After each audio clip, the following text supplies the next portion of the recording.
Everybody, it is Ronald Long with Youth Ministry Insider. Thanks so much for hanging out and for another episode that we are going to be tackling today. It's an interesting thing because I think in youth ministry we deal with feedback and we get a lot, whether we want it or not. But what we do end up dealing with too is all feedback good? And in this case, I'm really talking about, is all positive feedback good? Because you can hear a lot of positive feedback in youth ministry. Parents can tend to be really loud, and that can be good. It can also be really rough. When parents are loud, it's normally because they're complaining, right? And again, this is not fair to every parent or every youth ministry, but usually when parents want to say something, they are going to let you know that it's not going well. And they want to tell you about how the youth ministry is not exactly handling like they want it to. And again, that's fine. You much rather want them telling you than telling other parents or your boss or your volunteers behind your back, right? So having parents coming to you to give you criticism is actually not a bad thing. And the episode that we talked about last week was how to handle criticism. But in that as well, this week I want to talk about, is all positive feedback actually helpful? Now again, I love youth ministry and I enjoyed being a youth pastor for 16 years. And whenever somebody came up to me and wanted to express that they thought the youth ministry was going well, I wasn't going to stop them. I was going to enjoy the fact that they were noticing how good of a job I was doing, how great the youth ministry was thriving, how awesome it looked to have all these teenagers running around the church, right? Those instances were not all the time. And so I didn't exactly want to stop somebody right there and be like, excuse me, no, I need to point out to you all the things that are going wrong with the youth ministry today. No, whenever I got positive feedback from parents or volunteers or even the staff of the church, I wanted to receive that. Now, there were some moments where there was some a little bit of humility. I mean, just a smidge, let's be real. Where it's like, well, I've got some great volunteers or the students have been really great in this season. But there's a lot of moments where my opportunity to hear that positive feedback was more based on the fact that I just wanted to hear somebody talk good about the youth ministry that I was doing. And it felt really great to have somebody actually notice and call out and say, Ronald, it seems like the youth ministry is going well. Good job. You haven't burned down the building this week. But here's what I want us to look at.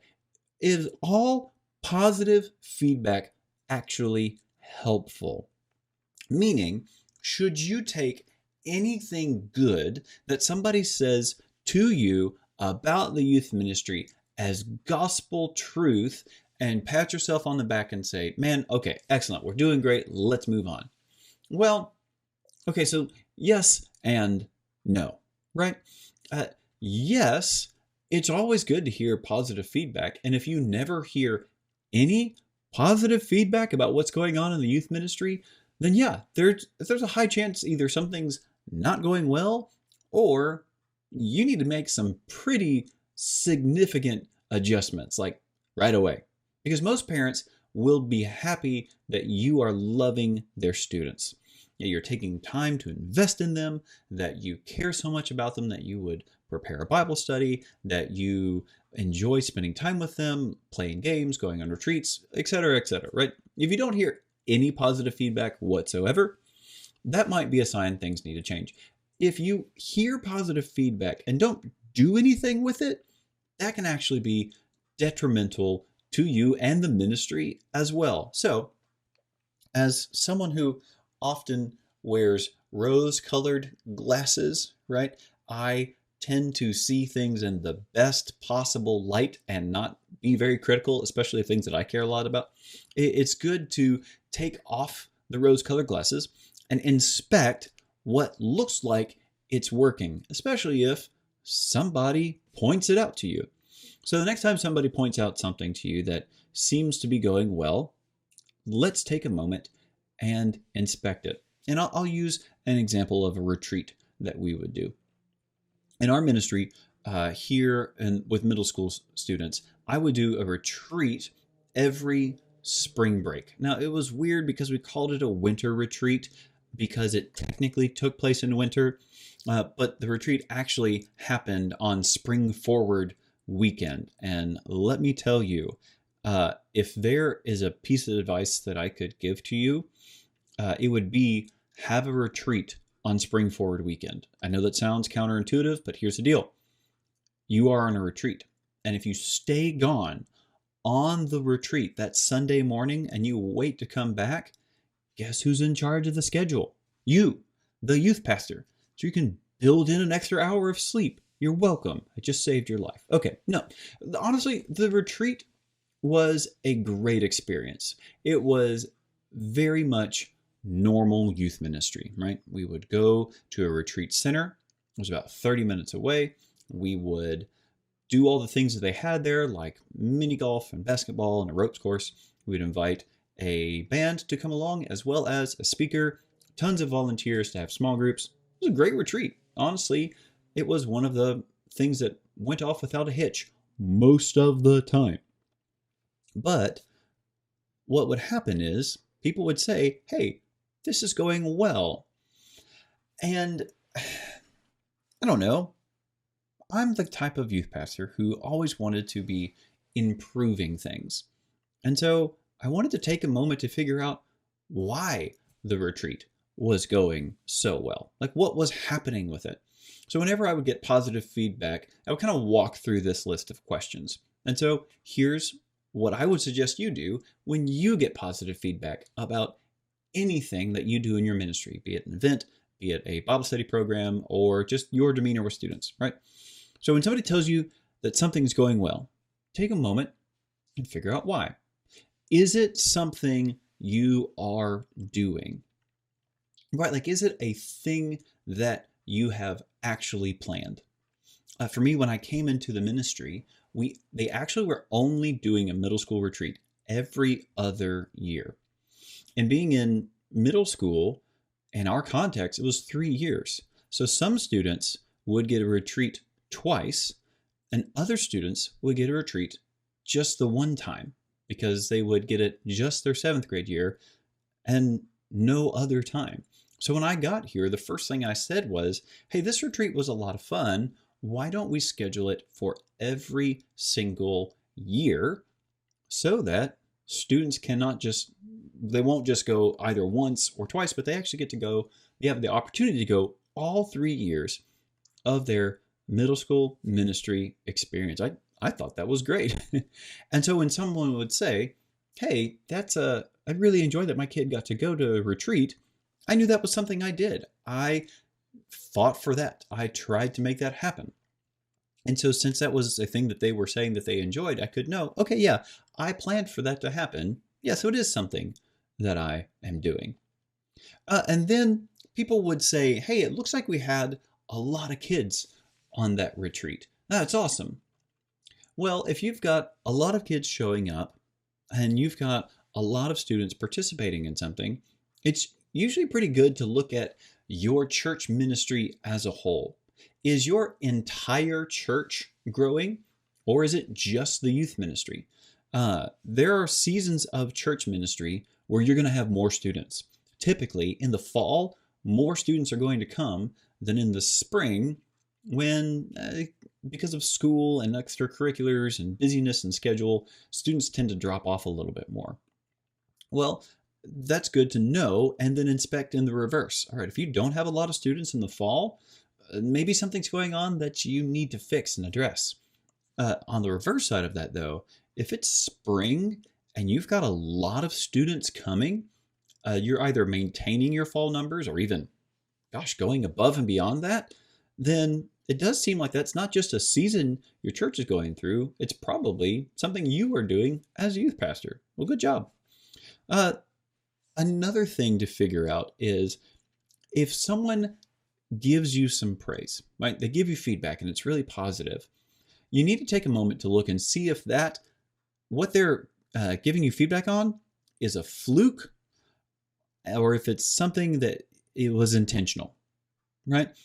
The retreat was great.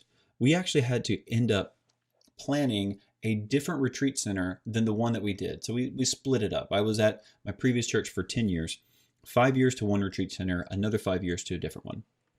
The amount of students really dropped off when we first went to the new retreat center. Well, that's to be understood, right? It's a new retreat center. You're leaving the old favorite that you've been going to for years. And then, well, you got to figure out what you're going to do now. It takes some time to build that back up. You know, that's usually not a fluke, right? What's a fluke is COVID. So COVID happened the year, right as we came back from our retreat. After that week happened, everything shut down. Well, the year afterwards, when we finally had a retreat again and we started being able to do youth ministry things, the first retreat after COVID, we didn't see a lot of numbers. And that made a lot of sense. It was kind of a fluke that we had this entire worldwide crisis going on and people were recovering from that. Well, we could kind of know that, all right, we just have to build some more over that. If you get a lot of positive feedback and you see, all right, well, one year we took 20 kids to retreat and the next year we took 23 kids to the retreat. And then, wow, one year we took 40 kids to the retreat. What was that fluke? You want to find out what things you did differently in that season and try to replicate them, right? Don't just let positive feedback come your way, not do anything with it. If someone points out to you something in youth ministry that shows you, wow, whatever is happening right now works really well. You want to take advantage of whatever it was that happened and see if you can replicate it. Now, you might not be able to. Maybe you have an amazing class, right? Your seniors are just phenomenal human beings. And every single year that they were participating in something, it was amazing.